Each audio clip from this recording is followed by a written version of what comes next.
Assalamualaikum warahmatullahi wabarakatuh.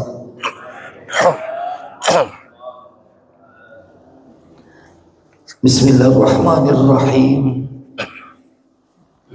Alhamdulillahi rabbil alamin. Wal aqibatu lil muttaqin wa la udwana illa 'alal zalimin.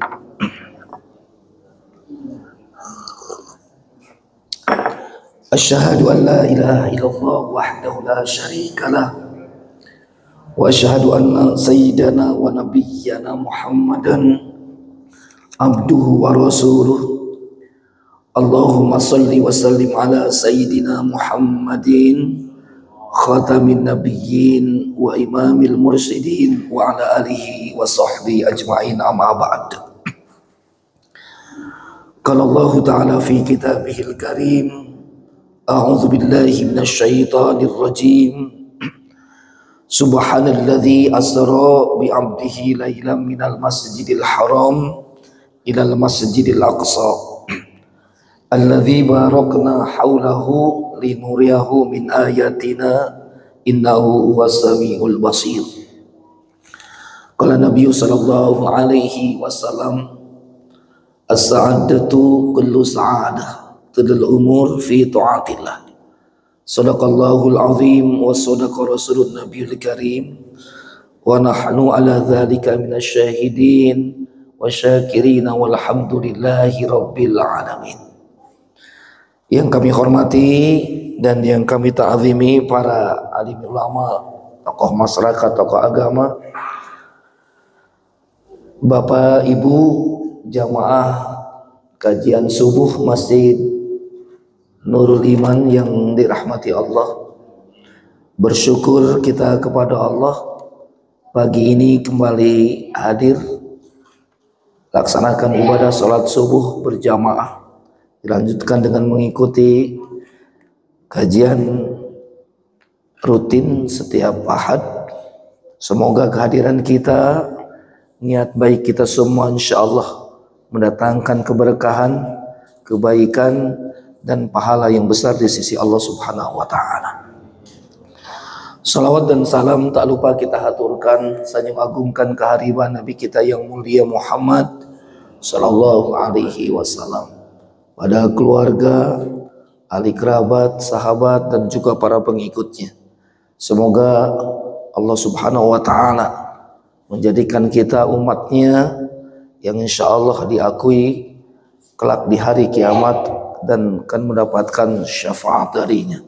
Allahumma sholli ala sayyidina Muhammad wa ala ali sayyidina Muhammad.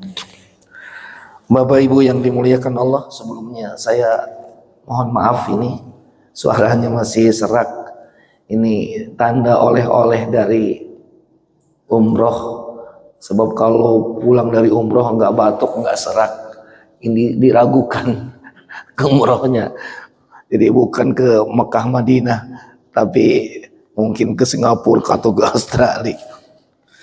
Jadi Bapak Ibu yang dimuliakan Allah Subhanahu wa taala, alhamdulillah kita juga bersyukur tahun 2004 berlalu dan kita sudah memasuki tahun 2025 Masehi. Dan juga bersyukur kepada Allah kita sudah memasuki bulan Rajab tahun 1446 Hijriah, dan hari ini hari kelima ya. Di dalam Al-Quran surat At-Taubah Allah Subhanahu wa taala berfirman, inna iddatasy syuhur indallahi isna asyara syahra fi kitabillah yauma khalaqas samawati wal ard minha arba'atun hurum. Sungguhnya bilangan waktu di sisi Allah itu 1 tahun ada 12 bulan. Ditetapkan oleh Allah ketika Allah menciptakan langit dan bumi.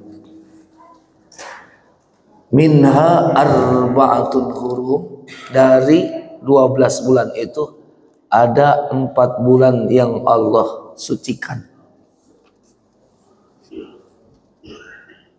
Apa saja 4 bulan yang Allah sucikan itu? Di dalam kitab tafsir Ibnu Katsir diterangkan salah satu mutawaliyah, 3 berurutan.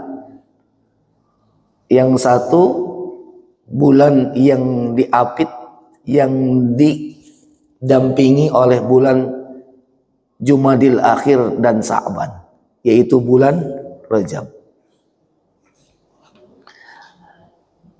Yang 3 yang mutawaliyah yang berurutan itu Zulqaidah, Zulhijjah, Muharram. Itu yang Allah sucikan. Jadi di bulan yang Allah sucikan, yang Allah muliakan itu, Rasulullah menganjurkan kepada kita. Kata beliau, unibu ila rabbikum. Yang kedua, wastaghfiru lidzunubikum. Yang ketiga, wajtanibul ma'asi fi syahril haram. Yang pertama, perbanyak ibadah kepada Allah. Baik ibadah wajib maupun ibadah yang sunnah. Ini perlu saya sampaikan sebelum ke materi. Ibadah wajib maupun ibadah sunnah. Seperti sholat 5 waktu diiringi dengan rawatibnya. Sering saya sampaikan, barang siapa yang sholat 5 waktu, ya, duhur, asar, maghrib, isya dan subuh, dijaga waktunya, dijaga. Lalu kemudian ilmunya juga dijaga. Yang ketiga, khusus bapak-bapak, tempatnya juga dijaga. Waktunya dijaga, ilmunya juga dijaga. Lalu kemudian tempatnya dijaga. Lalu kemudian diiringi, didampingi dengan 12 rakaat. 12 rakaat rawatib sunnah. Maka kata Rasulullah sallallahu alaihi wasallam, banallahu baitan fil jannah. Allah akan bangunkan ia istana di dalam surga. Bukan ecek-ecek, istana di dalam surga. Kalau ibu-ibu mendengar, melihat baik itu langsung maupun enggak langsung istana Ratu Bulkiah itu berasa nanti luar biasa, besar, megahnya. Tapi itu enggak ada apa-apanya. Istana-istana yang ada di dunia itu enggak ada apa-apanya dibandingkan gubuknya di dalam surga Allah. Gitu. Gubuknya di dalam surga Allah itu, ya, itu lebih mewah, lebih megah daripada istana yang ada di dunia. Apalagi istananya. Maka ketika sahabat mendengar kata demikian itu,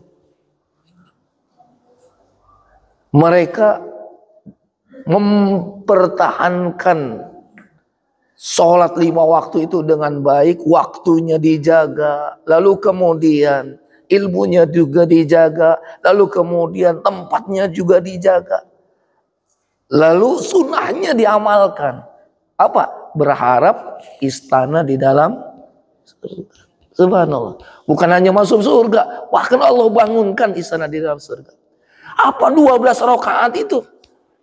4 rakaat qobliyah duhur, 2 rakaat ba'diyah duhur, 2 rakaat ba'diyah maghrib, 2 rakaat ba'diyah isya, dan 2 rakaat qobliyah subuh. Itu dijaga. Insyaallah Bapak dan Ibu yang dimuliakan Allah Subhanahu wa taala, di bulan Rajab ini bulan ulang tahunnya salat.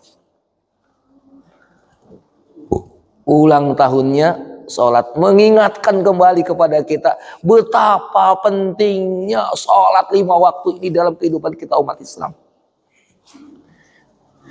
Orang nggak haji, nggak umrah, nggak batal imannya, Pak. Nggak menyebabkan dia kufur karena nggak haji, nggak. Kalau dia nggak mampu. Orang nggak berzakat pun juga nggak menyebabkan dia jatuh kepada kekufuran. Karena zakat bagi orang yang kaya. Kita enggak puasa, itu juga harus hormati, enggak menyebabkan seseorang menjadi kufur, menjadi batal imannya. Karena orang yang berpuasa itu ya bagi orang yang kuat, yang mampu, enggak mampu bisa hormati diganti hari yang lain, bisa dikodok. Tapi ketika seorang meninggalkan sholat bisa jatuh kepada kekufuran. Nabi mengatakan wal farqu bainal kufri wal muslim tarkus shalah. Perbedaan antara orang kafir dan orang muslim itu hanya meninggalkan salat. Maka jangan hati-hati bagi seorang muslim yang sudah balik berakal sehat. Ketika dia meninggalkan salat dengan sengaja bisa jadi atau bisa jatuh kepada kekufuran, mengingkari Allah Subhanahu wa taala. Ingat, iblis itu diusir dari surga karena apa? Karena sombong, tidak mau hormat kepada Adam. Di dalam Al-Quran surat Al-Baqarah apa kata Allah? Wa idh qulna lil malaikati isjudu li adama fasajadu illa iblis. Iblisnya jangan lihat saya, Bu. Illa iblis aba wastakbar wa kana minal kafirin. Ketika kami kata Allah Subhanahu wa taala ngomong, berfirman Allah, memerintahkan Allah Subhanahu wa taala kepada malaikat, kepada iblis. Ahli surga iblis itu. Masih. Untuk apa? Untuk sujud kepada Adam. Ini sujud ini bukan li ta'abud dia. Sujudnya itu li takrim. Dalam hormat. Menghormati. Kalau sujud itu seorang hamba hanya kepada Allah. Gak boleh kita sujud-sujud kepada makhluk. Hanya kepada Allah Subhanahu wa ta'ala. Kecuali sujudnya li takrim, seperti kita misalnya salaman kepada orang yang lebih tua, ya kan? Salaman kepada kedua orang tua kita, salaman kepada mertua kita, salaman kepada guru kita, misalnya sujud cium tangan, li takrim namanya, bukan li ta'abud. Memuliakan.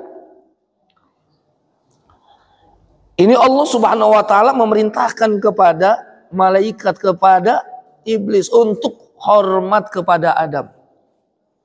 Fasajadu, malaikat itu pada hormat, pada sujud kepada Adam. Illa iblis, kecuali iblis. Orang gelem kon iblis kon. Sombong. Nggak mau menolak, sorry ya Allah, aku nggak mau hormat, nggak mau sujud sama Adam. Kenapa? Adam itu junior, anak kemarin, diciptakan baru kemarin. Saya udah beribu tahun menyembah kepadamu ya Allah, beribadah kepadamu ya Allah. Adam baru kemarin datang, aku urus sujud. Dan Adam diciptakan dari tanah, aku diciptakan dari api. Aku lebih mulia dari Adam. Jawa Lampung Mahaga. Gak mau saya. Menolak. Aba wastakbar. Wa kana minal kafirin. Dan iblis termasuk golongan orang-orang kafir. Bukan gak hormat, gak mau sujud, gak mau menyembah kepada Allah. Di ahli ibadah, iblis itu. Cuman gak mau hormat sama Adam. Akhirnya Allah murka, lalu iblis diusir dari surga. Nah, bagaimana kalau ada makhluk, ada seseorang yang ngaku dia Islam, ngaku diciptakan oleh Allah, semua fasilitas hidupnya dari Allah, dari detak napas, jantung, detakan jantung, hembusan napas, pendengaran, penglihatan, semua fasilitas hidupnya di dunia ini dari Allah, lalu diperintahkan oleh Allah Subhanahu wa taala untuk menyembah kepadanya, untuk melaksanakan sholat, dia tidak mau tunduk, tidak mau patuh kepada Allah. Allah murka. Jangan dia masuk surga, mencium wangi surga pun tidak akan didapatkannya. Maka para saudara hormati, jangan menyepelekan tentang masalah sholat. Jangan sepelekan masalah sholat. Kenapa? Itulah kesombongan yang paling sombong seorang makhluk Allah, termasuk kita manusia, kalau dia tidak mau ruku sujud kepada zat yang menciptakannya, Allah Subhanahu wa ta'ala. Jadi jangan sepelekan sholat. Lalu kata Nabi, awwalu ma yuhasibu yaumal qiyamah as-sholah, fa idza saluhat saluhat amalu kulluh, fa idza fasadat amalu kulluh. Yang pertama yang dihisab tentang amal seorang hamba di hari kiamat nanti, bukan puasanya, bukan haji dan umrohnya, bukan zakat sedekahnya. Yang kelak dihisab, dilihat, diperhitungkan, diperiksa oleh Allah Subhanahu wa taala tentang sholat. Sholatnya bagus, baguslah seluruh amal yang lainnya. Tapi kalau sholatnya rusak, rusaklah seluruh amal yang lainnya, termasuk hajinya, termasuk umrohnya, termasuk bapak dan saudara, zakat dan sedekahnya. Lalu kemudian rusak juga puasa yang wajib dan sunnahnya kalau sholatnya rusak. Tapi sebaliknya, bagus sholatnya, bagus juga ibadah-ibadah yang lainnya. Insya Allah kita termasuk orang-orang yang baik dan bagus sholatnya. Amin ya robbal alamin. Jadi jangan sepelekan sholat. Maka untuk itu saking pentingnya itu sholat bapak dan saudara, perintahnya saja. Perintah sholat itu bapak dan saudara bukan ketika Nabi diangkat menjadi Rasul usia 40 tahun. Perintah sholat itu bapak dan saudara ketika Rasul Shallallahu Alaihi Wasallam usia 52 tahun, 52 tahun, itu Nabi. Jadi kurang lebih baru perintah sholat itu diberikan oleh Allah Subhanahu Wa Taala, dan itu langsung. Perintah itu tidak melalui malaikat Jibril. Kalau ibadah-ibadah yang lainnya, perintah Allah Subhanahu wa taala seperti zakat, puasa, haji, itu diperintahkan oleh Allah melalui malaikat Jibril. Melalui wahyu malaikat Jibril. Tapi ketika Allah tidak memberikan perintah sholat 5 waktu, itu langsung Allah Subhanahu wa taala memanggilnya dalam peristiwa apa? Isra dan Mi'raj.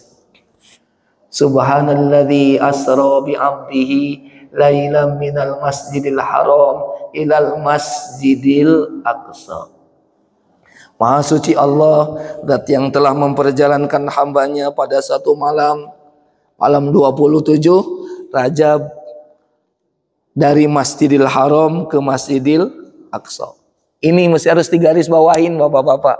Jangan sampai kita bapak hormati, kita itu ngaji tapi nggak ngerti maknanya, apa tujuannya ini. Kenapa sih Allah Subhanahu wa taala menjelaskannya itu, menyatakannya dalam Al-Quran, minal Masjidil Haram ilal Masjidil Aqsa, enggak minal Makkah ila Palestina. Itu menjadi pelajaran bagi kita semua agar dalam hidup ini bapak dan saudara di mana saja berada, jangan pernah jauh-jauh dengan masjid. Jangan jauh dengan masjid. Rumahnya boleh jauh dengan masjid, tapi jiwa hati kita jangan jauh dengan masjid.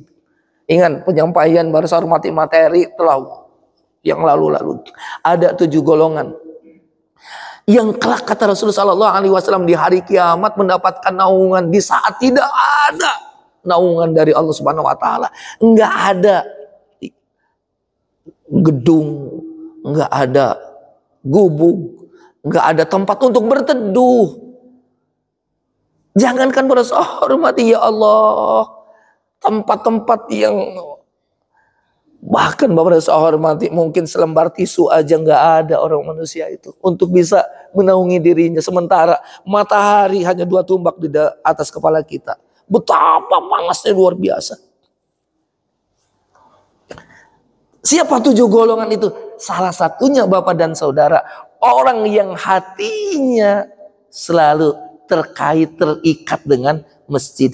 Rindu sehari kalau enggak pergi ke masjid. Sayang kalau sholat itu kalau enggak ke masjid. Hatinya selalu terkait dengan masjid. Enggak enak kalau dia enggak datang ke masjid. Iya. Itu nanti 7 golongan itu salah satunya. Maka Bapak dan Saudara yang dimuliakan Allah Subhanahu Wa Taala, bagaimana ya peristiwa Isra dan Mi'raj itu ya dari Masjidil Haram ke Masjidil Aqsa, kita harus jadikan pelajaran bahwa bagaimana hidup ini harus terkait hati kita dengan masjid. Mau memakmurkan masjid. Mana tuh ayatnya? Innama ya'muruna masajidallah man amana billahi wal yawmil akhir wa aqimus shalah wa utiyaz zakat wa lam yasha illallah. Itu tuh pastinya yang memakmurkan masjid-masjid Allah itu tanda orang yang beriman kepada Allah juga kepada hari akhir. Mereka mendirikan sholat, menunaikan zakat. Ini tuh kaligrafi. Bapak Ibu yang dimuliakan Allah Subhanahu Wa Taala, ini perlu saya sampaikan. Yang kedua, ya, Masjidil Haram dan Masjidil Aqsa itu salah satu masjid yang dimuliakan oleh Allah, yang disucikan oleh Allah. Ibadah di Masjidil Haram, ibadah di Masjidil Aqsa, ibadah di Masjid Nabawi, 3 tempat masjid yang mulia itu nilainya berbeda Bapak dan Saudara. Maka saya berdoa kepada Allah, mudah-mudahan Bapak Ibu baik yang sudah haji, sudah umroh, terutama yang belum haji, belum umroh, saya berdoa kepada Allah mudah-mudahan diberikan oleh Allah kesempatan untuk beribadah di 3 masjid ini. Di 3 masjid, yang haji, yang umroh, ya, yang biasa, paket biasa, mungkin Masjidil Haram, Masjid Nabawi udah. Tapi yang Masjidil Aqsa ini, termasuk saya belum pernah. Pak Ustadz Haji Maswi Muhammad juga mungkin belum ke sana ini. Apalagi kondisi sekarang ini lagi kredit lagi segala rusuh terus ya. Ini saya baca, lihat di YouTube itu Perdana Menteri Israel Netanyahu sedang sekarat katanya. Karena ini ya mudah-mudahan diazab oleh Allah Subhanahu Wa Taala. Jadi Bapak Ibu yang dimuliakan Allah, jadi kata Nabi, la tasyuddur rihal. Ini saya sampaikan biar ibu-ibu, bapak-bapak ada semangat pergi ke 3 masjid ini. Minimal 2 masjid. Nabawi sama Masjidil Haram, Masjidil Haram sama Nabawi. La tasyuddur rihal. Jangan engkau memaksakan diri untuk pergi jauh. Ya.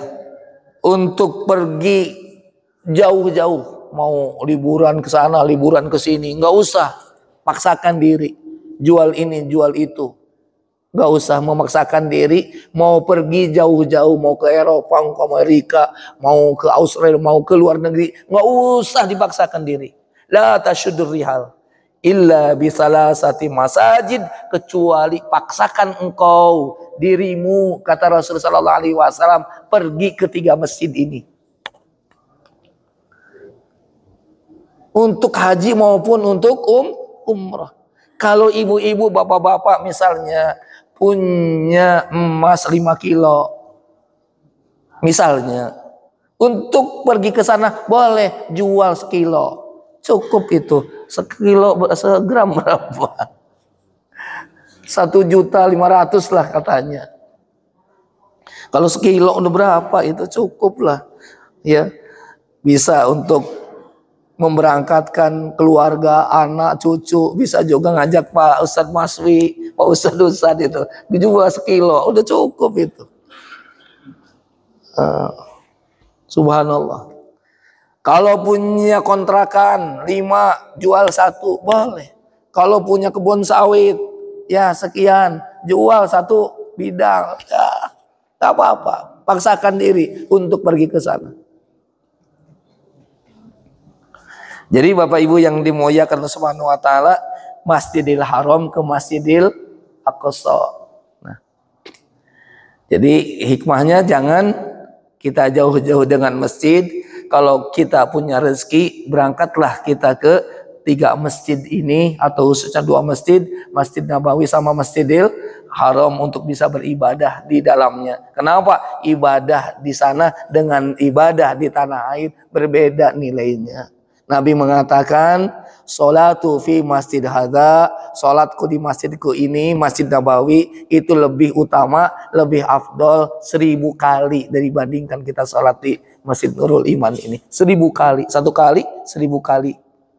Ilal Masjidil Haram, cari Masjidil Haram, lebih besar lagi. Salat di Masjidil Haram lebih besar lagi pahalanya 100.000 kali. Luar biasa. Tuh. Ya, mudah-mudahan kita semua bisa berangkat ya. Insyaallah. Amin. Bapak Ibu yang dimuliakan Allah.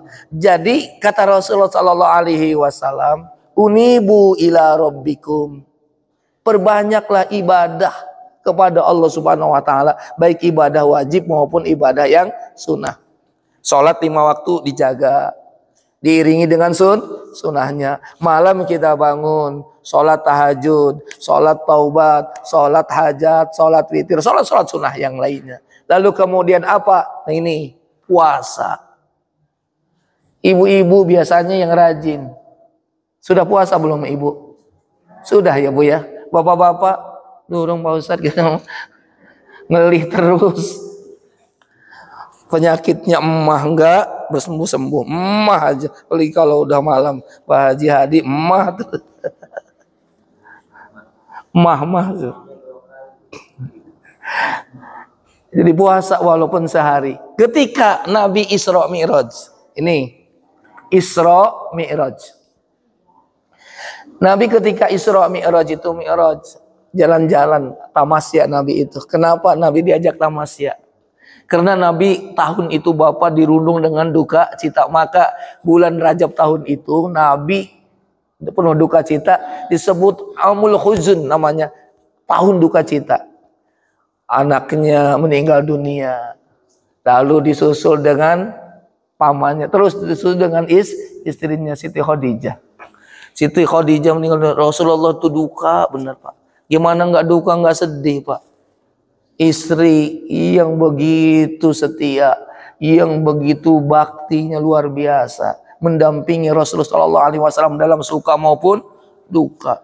Meninggal dunia, ya pantas sedih. Coba kalau istrinya udah cerewet, jelek lah. Ya, udah, pokoknya nggak ada baiknya, nggak ada bagusnya. Sama suami galaknya luar biasa. Udah, meninggal dunia bukan sedih, malah dia seneng. Seneng lah. Ya enggak, pasti duka cita semuanya ya. Kalau kata Haji Omar Irama, sejelek apapun pendamping hidup kita, baik suami maupun istri, kalau sudah tiada baru rasa. Iya.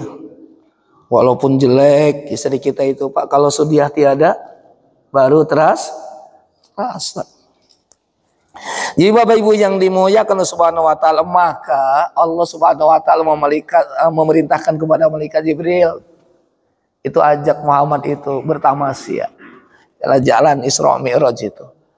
Jalan-jalan lalu melihat surga, melihat neraka, melihat segala macam. Ya, itu Nabi luar biasa. Lalu kemudian melihat di dalam surga itu ada sebuah sungai, indah betul. Kata Nabi, sungai itu baidamil laban, putihnya melebihi susu, jernih, putihnya melebihi susu. Wa ahlan minal asal, aku cicip, itu manisnya melebihi madu. Aku bertanya kepada malaikat Jibril, sungai ini diperuntukkan untuk siapa? Apa kata malaikat Jibril? Diperuntukkan untuk umatmu khusus Muhammad yang mau berpuasa di bulan Rajab. Nabi mengatakan, man soma yauman saqallahu dzalikan nahar. Barang siapa yang berpuasa sehari aja di bulan Rajab, saqallahu dzalikan nahar, maka Allah akan memberikan minum dari sungai Rajab itu. Nah, kalau ibu-ibu, bapak-bapak, ibu-ibu khususnya, ketika minum sungai Rajab itu, ini udah sepuh-sepuh ya, udah pada dewasa semua ini. Udah tua-tua lah bahasanya. Sebab kalau saya ngomong tua kan segen saya. Pak Ustadz itu enggak merasa udah tua-tua, udah peot, udah keriput, udah ini ya misalnya itu kan. Masya Allah Bu, ketika minum sungai Rajab itu Bu, itu langsung berubah, ibu-ibu langsung glowing Bu. Bener aja. Glowing, yang tadinya keriput langsung kenceng, yang rambut ubanan itu langsung menjadi hitam, panjang berbulu. Masya Allah. Bener. Yang hidungnya dulu pesek, pokoknya langsung glowing, langsung muda lagi Pak. Ketika nanti pas ketemu dengan suaminya, itu suaminya langsung pangling, enggak ciren ibu-ibu itu. Ibu ciren sama suami itu. Kata mamanya, Pak, dipanggil Pak, suaminya, Pak, sini Pak. Kata suaminya, siapa kamu? Ini istri kamu ini. Enggak lah, bukan istri saya. Istri saya menjelek. Ireng, belek, pendek, pesek. Enggak, jelek, bagus. Kamu cantik. Bukan istri saya. Ay, papa ini enggak percaya. Bener enggak percaya? Enggak. Nah, coba dilihat itu pada seorang mati, dibuka dadanya dikit. Kalau di panjangan nanti bapak-bapak ngiler, dibuka mamanya, Masya Allah, ada Bapak Haji Hadi, ada namanya di situ. Hadi itu Bang, ini miliknya itu. Oh iya, ini istri saya. Ya Allah Bu, Masya Allah, kok kamu berubah jadi cantik kayak begitu, ya Allah, luar biasa. Itu, ini semua Rajab. Maka puasa Bu, jangan nggak puasa. Ya kalau nggak puasa nggak berubah tuh, nggak jadi glowing.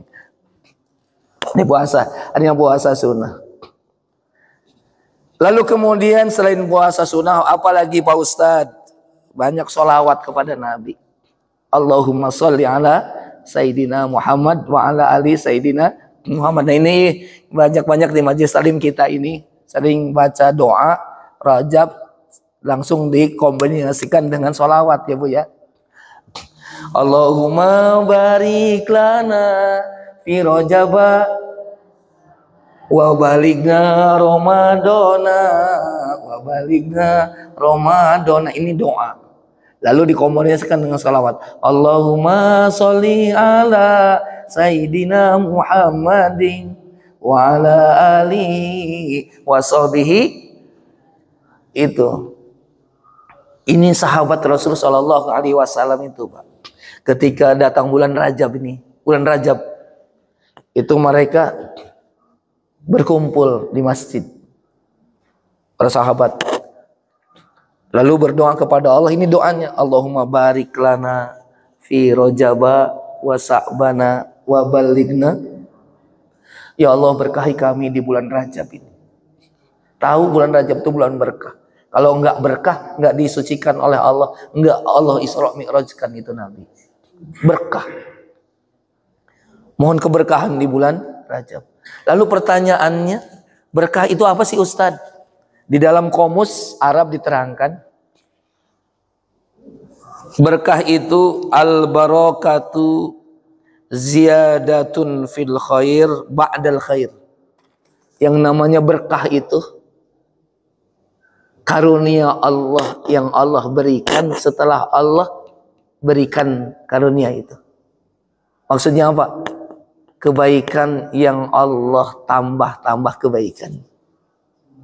Sudah baik ditambah baik. Itu namanya berkah. Misalnya bapak-bapak dipanjangkan umurnya, itu panjang umur itu berkah. Ya. Ditambah oleh Allah sehat badannya. Sudah panjang umur, sehat badannya, diberkahi lagi oleh Allah. Apa?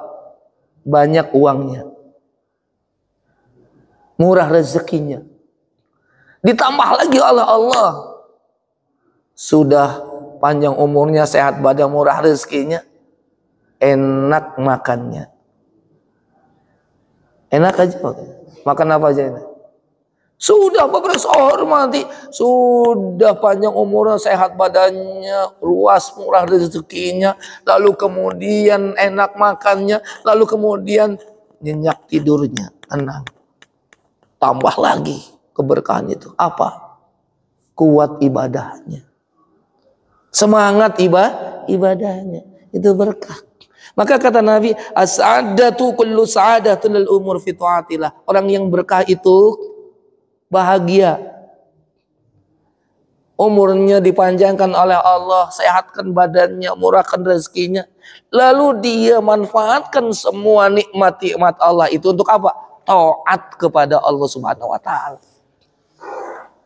Inilah puncak daripada nikmatnya Allah Subhanahu wa taala kalau seorang mau dekat dengan Allah, mau ibadah.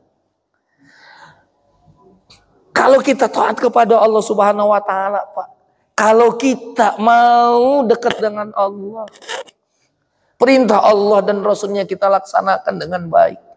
Jangankan sudah terucap, sesuatu yang kita minta kepada Allah dengan doa yang kita panjatkan di tengah malam, kita angkatkan dua tangan kita memohon, merengek-rengek kepada Allah Subhanahu wa taala. Allah Karim. Yang masih di lubuk hati yang dalam barusan ada kepengen niat, itu Allah sudah kabulkan. Kata Allah, aku tahu apa yang kau belum terucap itu, Pak. Ini hebatnya kalau orang sudah dekat dengan Allah. Kepengennya itu pada saat hormati belum terucap sudah diperhatikan oleh Allah. Maka jangan jago-jago dengan Allah. Ibadah maksimalkan. Lagi di bulan Rajab ini, biar berkah bulan Rajab itu melimpah kepada kita. Allahumma barik lana fi Rajab. Lalu apa lagi? Allahumma barik lana fi Rajab. Minta juga wa Sa'ban juga ya Allah. Bukan hanya bulan Rajab, bulan Sa'ban juga ya Allah. Yang berharap wa balighna, panjangkan umur kami, sampaikan umur kami ya Allah ke bulan Ramadan. Kenapa, Bu? Minta kita kepada Allah supaya sampai usia kita ke bulan Ramadan. Bulan Ramadan itu bulan istimewa, bulan istimewa. Amaliyah ibadah kita dilipat gandakan, dosa diampunin oleh Allah Subhanahu wa taala. Luar biasa. 1 bulan Ramadan. Lalu ibu yang dimuliakan Allah Subhanahu wa taala, kita mohon kepada Allah, sampaikan ya Allah, kami ke bulan Ramadan. Rajab ini gerbangnya, pintu gerbangnya Ramadan. Kalau Sa'ban itu halamannya Ramadan. Nah kita sampai bulan Ramadan itu merupakan keberuntungan yang luar biasa. Jumpa dengan bulan Ramadan merupakan keberuntungan yang luar biasa. Kita bisa ibadah di dalamnya. Luar biasa. Ya.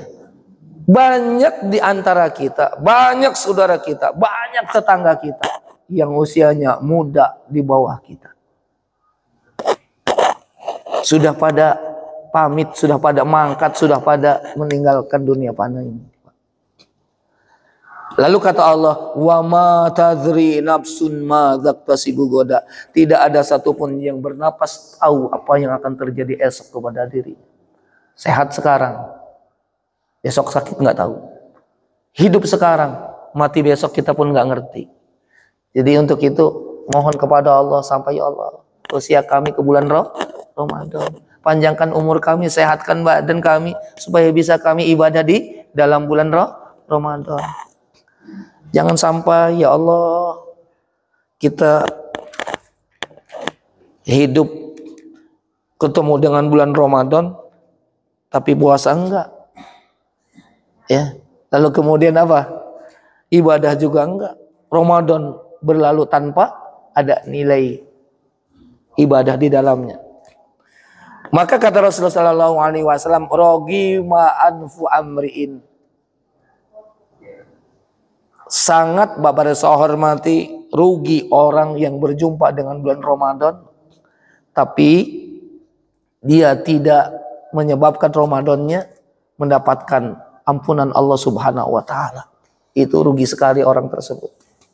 Jadi sekali lagi doa Allahumma barik lana fi Rajaba wa Sa'bana wa balighna Ramadan itu boleh dibaca Bapak-bapak habis kita sholat.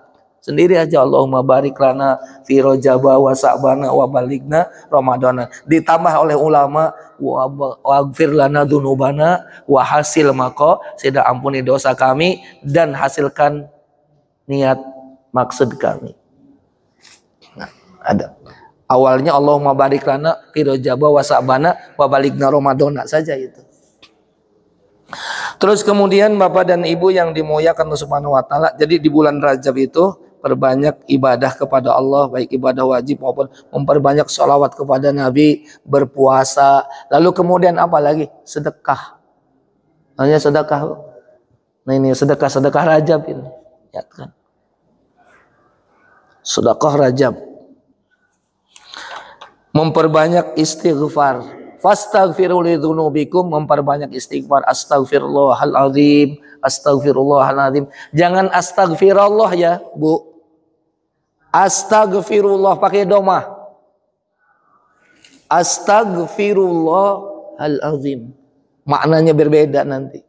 Kalau Bapak bacanya astaghfirullah, itu bukan kita minta ampun kepada Allah, justru kita mengampuni Allah.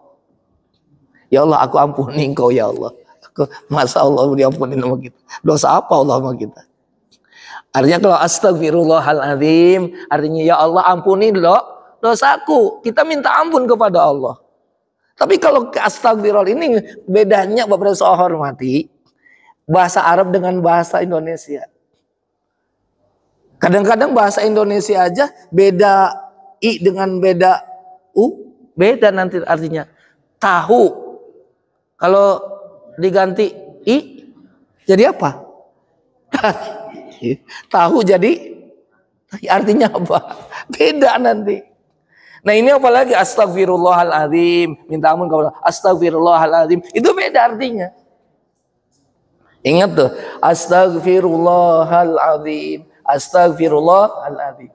Kalau kita bisa 100 kali, kata Nabi, inni atubu ilallah fi kulli yaumin walatin mi'ah marrah. Ada yang mengatakan, ya hadis yang lain, sab'ina marrah. Aku beristighfar minta ampun kepada Allah sehari semalam itu tidak kurang dari 100 kali. Ada yang 70 kali. Ini 100 kali lah kita baca istighfar. Astagfirullahaladzim, astagfirullahaladzim, astagfirullahaladzim. 70 kali. Banyak. Nabi saja orang yang termaksum dari dosa banyak istighfar. Apalagi kita yang berlumur dosa, mestinya lebih banyak istighfar kita kepada Allah. Astagfirullahaladzim, astagfirullahaladzim, astagfirullahaladzim. Apalagi kita udah sepuh-sepuh kayak begini, Bu, Pak, ya. Tahun berganti tahun, usia bertambah, dosa banyak, amal sedikit, ajal sudah ngincer kita, datang menjemput kita. Nggak tahu pagi, nggak tahu sore, nggak siang, nggak malam.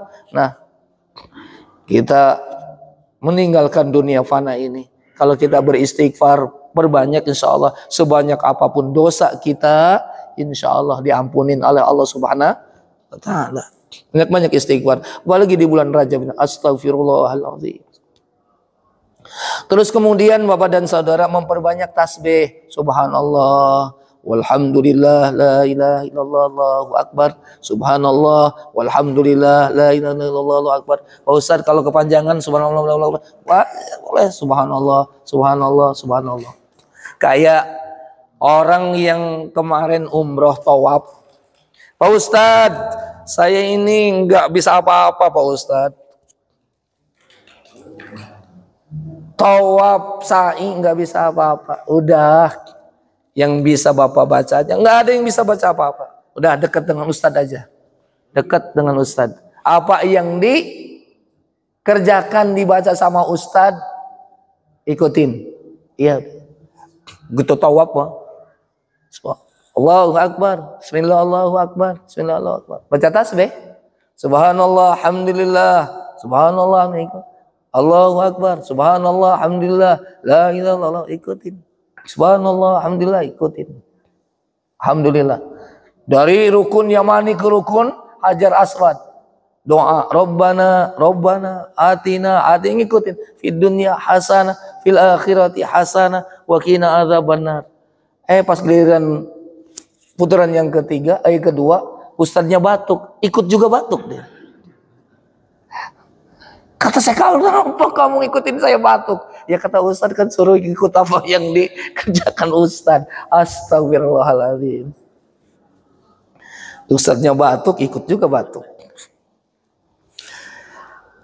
Jadi baca tasbih ya Bu ya. Subhanallah, alhamdulillah, la ilaha illallah, Allahu akbar. Atau subhanallah bihamdi, subhanallazim.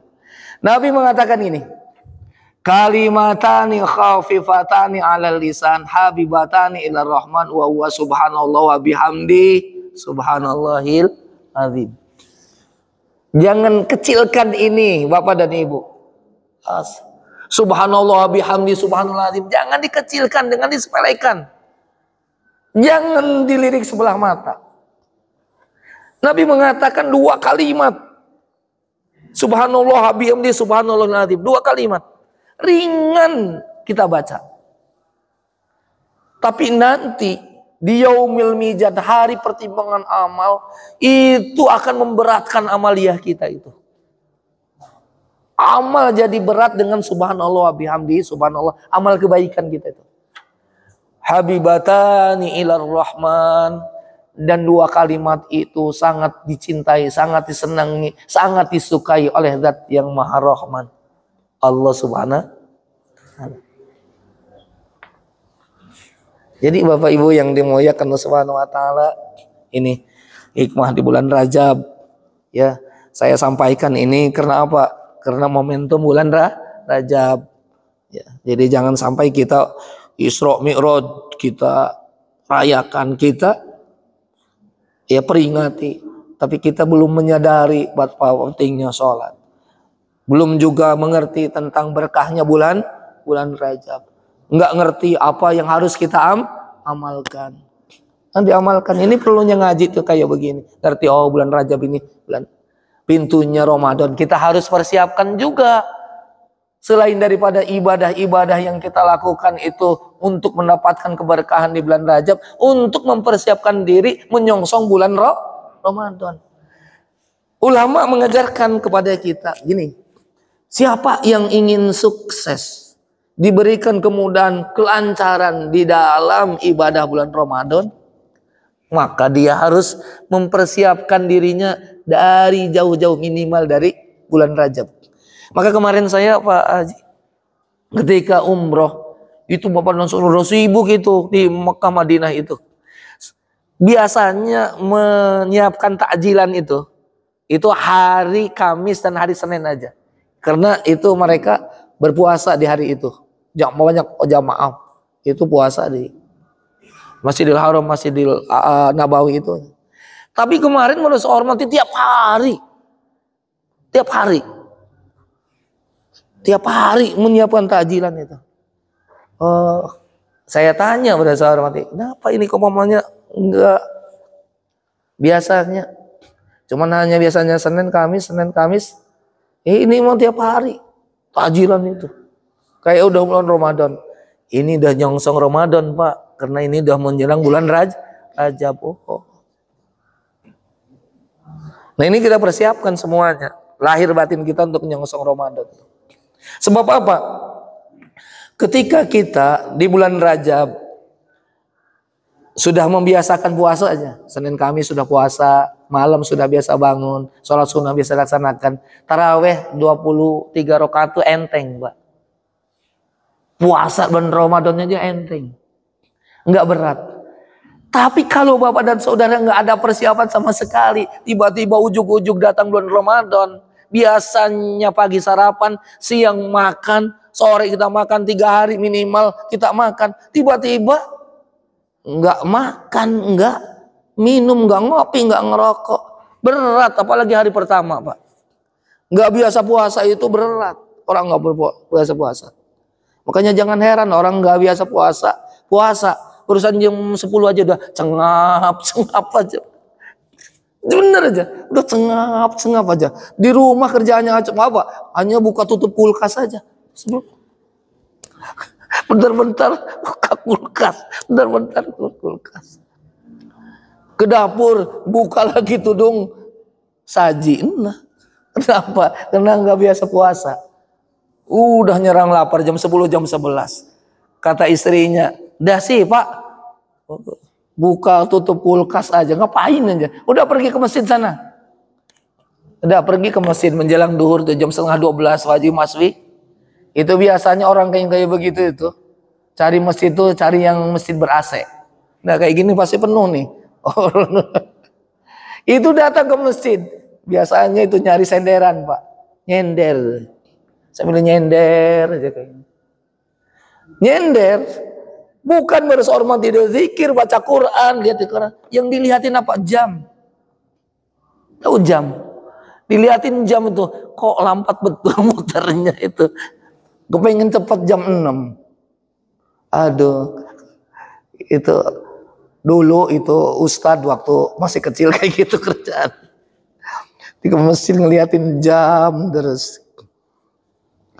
Jadi Bapak Ibu yang dimuliakan Allah Subhanahu wa taala. Nah ini bulan Ramadan.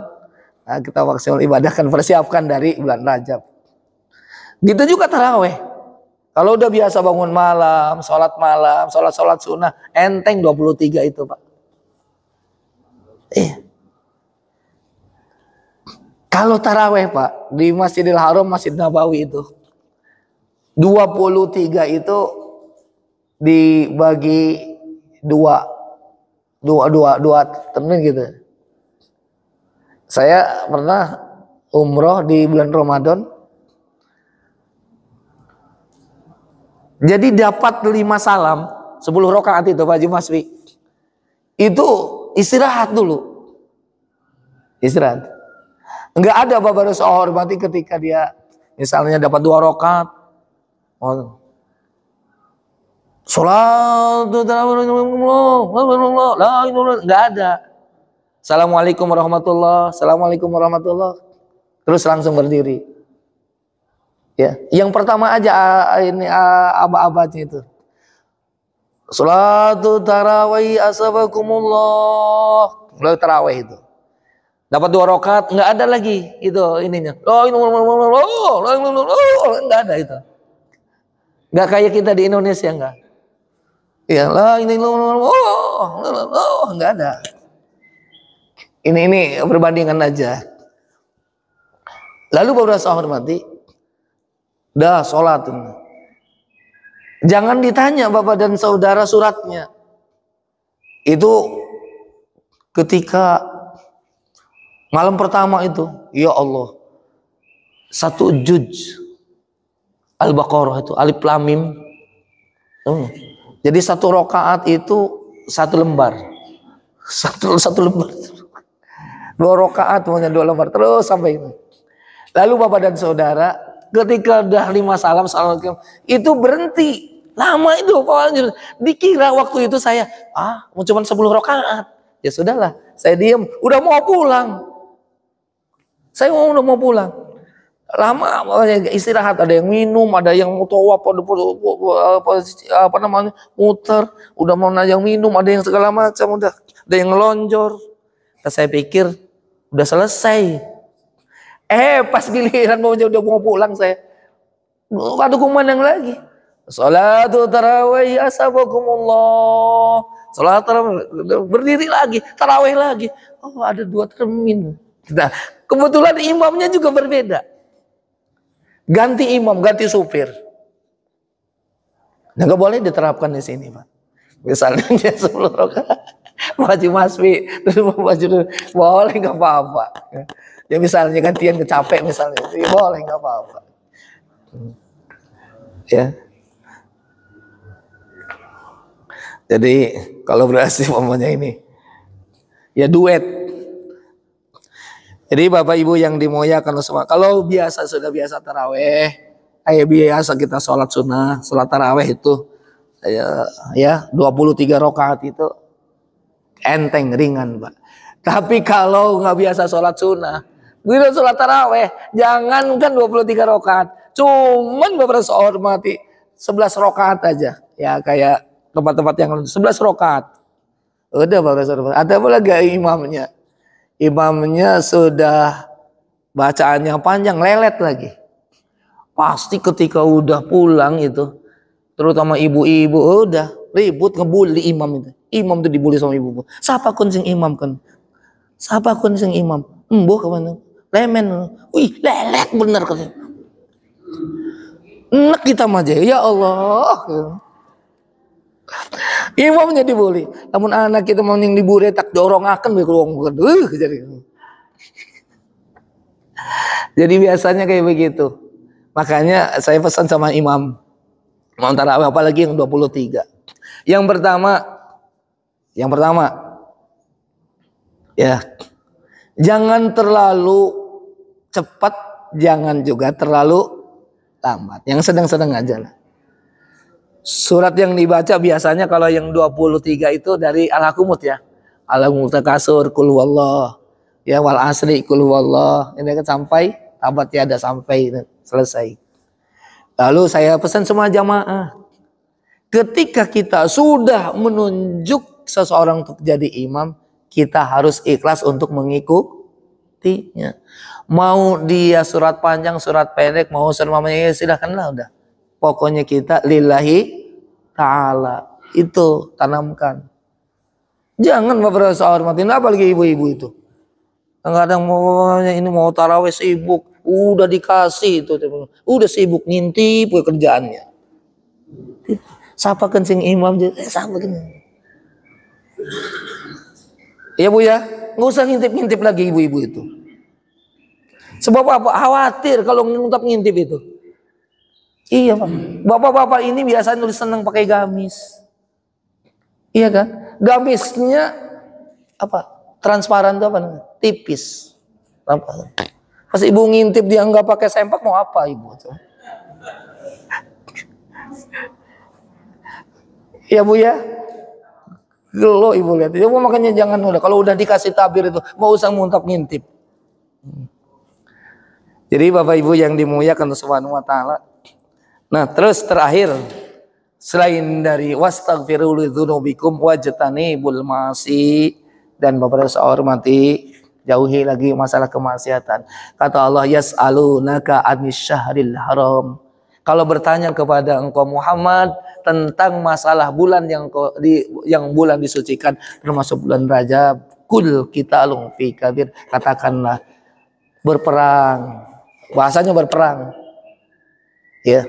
Berbuat dosa, bertengkar, ribut di rumah tangga, ribut dengan tetangga, bermusuhan dengan satu sama yang lain. Hindarilah, karena itu perbuatan dosa besar.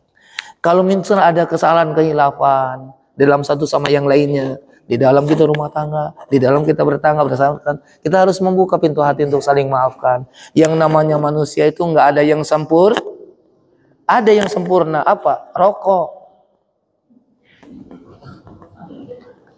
Iya, yang sempurna itu cuma satu apa? Rokok apa? Sempurna. Jadi yang namanya manusia itu pasti nggak ada yang sempurna, pasti ada kurang dalam lebih, termasuk Ustadz. Nah, telah disampaikan beberapa saya hormati kemarin Bapak Zainuddin memberikan informasi Pak Ustadz, nanti ininya fikih berkolaborasi dengan Pak Ustadz Yusuf. Nah, insya Allah saya sudah telepon Haji, pokoknya nanti bahas aja dulu nanti Rajab, nanti saya akan bahas nanti besok tentang masalah fikihnya, salatnya. Oh ya udah, saya teknikan. Jadi bulan ini saya, bulan besok nanti Ustadz Yusuf, begitu juga ini. Mungkin kalau ada wajah-wajah baru jangan merasa hormati nanti ya heran. Ini udah program supaya banyak guru, banyak ilmu yang didapatkan ya dari pemainnya ini, dari ini. Tapi kesemuaannya ilmu yang dari guru kita itu punya nilai kalau amalkan. Banyak guru itu bagus, tapi berasa hormati banyak ilmu kalau enggak kita amalkan, maka akan dipita pertanggungjawaban di hadapan Allah. Apa kata Allah? Kabura maqtan indallah ang taqulu ma la taf'alun. Orang diberikan ilmu banyak tapi hanya orangnya bisa berkata-kata tapi enggak mengamalkan. Ini berabe Bapak dan Saudara. Al ilmu bila amalin kasajarin bila samar. Ada ungkapan demikian, ilmu tanpa amal itu bagaikan pohon enggak berbuah. Jadi ketika kita banyak guru, banyak ilmu, diamalkan walaupun sedikit ilmu itu kita amalkan, itu yang akan bermanfaat, yang akan mengantarkan kita menuju surga Allah Subhanahu wa taala. Nabi mengatakan mayyuridillahu bi khairan yufaqihu fiddin. Kata Nabi, barang siapa yang dikehendaki Allah untuk dia baik, menjadi orang baik itu yufaqihu fiddin, maka Allah akan berikan kepahaman di dalam agama. Ya Bu, Pak, insyaallah berkah bulan Rajab, berkah bulan Sa'ban, dan sampai usia kita bulan Ramadan, insyaallah kita bisa mengisi bulan Rajab ini dengan iman dan amal soleh ibadah kepada Allah Subhanahu wa taala. Insyaallah ya, kajian-kajian di minggu pertama ya, sampai ada kajian-kajian fikih, insyaallah akan manfaat, menambah wawasan ilmu. Nah, yang perlu Bapak ketahui ketika kita ngaji fikih itu Pak, pasti banyak pemahaman-pemahaman ya. Jadi kalau misalnya ngaji fikih beda paham dengan kita, itu jangan langsung dikonter, jangan mengkonter. Ya bukan ini. Makin banyak para sahabat hormati pemahaman-pemahaman tentang masalah wudhu saja nanti. Itu berbeda. Sebab nanti imam madhab 4 itu cara berwudhu aja berbeda nanti. Beda. Terus kemudian Bapak dan Saudara, cara mau membatal wudhu saja juga berbeda.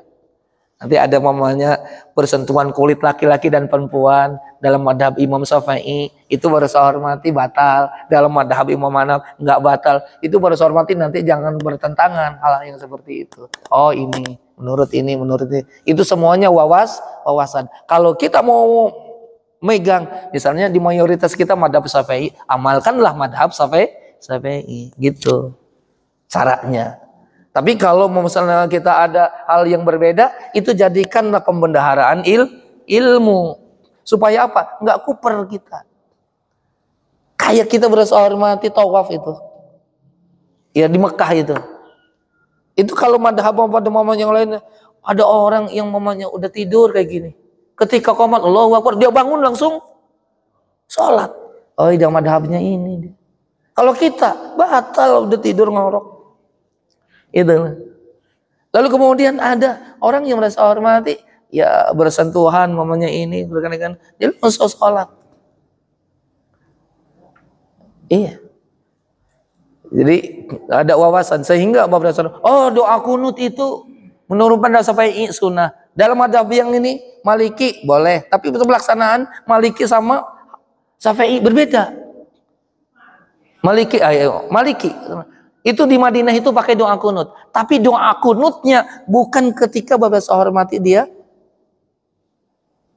habis ruku, tapi sebelum ruku, dan bacaannya sir. Itu Madhab. Kalau madhab Syafi'i baca doa kunut. Nah, ketika pada seorang mati itu oh ini hukumnya sunnah doa kunut ini, nggak boleh dipermasalahkan. Ada orang yang ngebaca doa kunut, misalnya ketika kita umroh nggak baca doa kunut, jadi dia bingung, kok nggak baca doa kunut ya? Akhirnya berpikirnya dia nggak sah. Akhirnya apa? Ketika dia sholat subuh nggak mau ke masjid. Saya tanya, Pak, kenapa nggak ke masjid dengan subuh? Nggak, malas saya katanya. Kenapa? Imamnya nggak baca doa kunut. Ini karena wawasannya terlalu sempit. Ada seorang mati di sini, kan ada yang baca kunut nggak baca doa kunut. Setelah sholat berantem. Ini ada kayak gitu. Itu yang harus kita hindarin. Oh dia madhabnya ini, oh dia mau ini. Tapi kalau kita berhormati masjid ini memang sudah didirikan oleh orang-orang tua kita, guru-guru kita bermadhab Syafi'i, jangan dirubah-rubah. Itu udah langsung aja pakai doa kunut. Kalau misalnya ada yang datang berhormati madhab, ya biarkan jadi imam, jadi makmum, nggak usah jadi imam. Di tempat saya banyak Wahabi, Pak. Ada namanya Markas Wahabi. Tapi saya sudah panggil gurunya. Silakan Anda untuk salat berjamaah di sini. Tapi kalian tidak boleh untuk memanggil. Kenapa? Di sini adalah madhabnya Syafi'i. Biasa salat subuh pakai doa kunut. Fatihahnya baca bismillahnya jahar. Kalian biasanya sir. Akhirnya bersama dia mengerti. Jadi makmum saja, enggak jadi imam gitu. Paham kira-kira ya?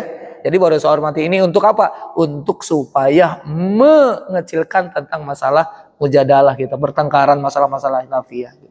Demikian kurang lebih mohon maaf. Allahumma afiq ila muqtarik. Assalamualaikum warahmatullahi wabarakatuh.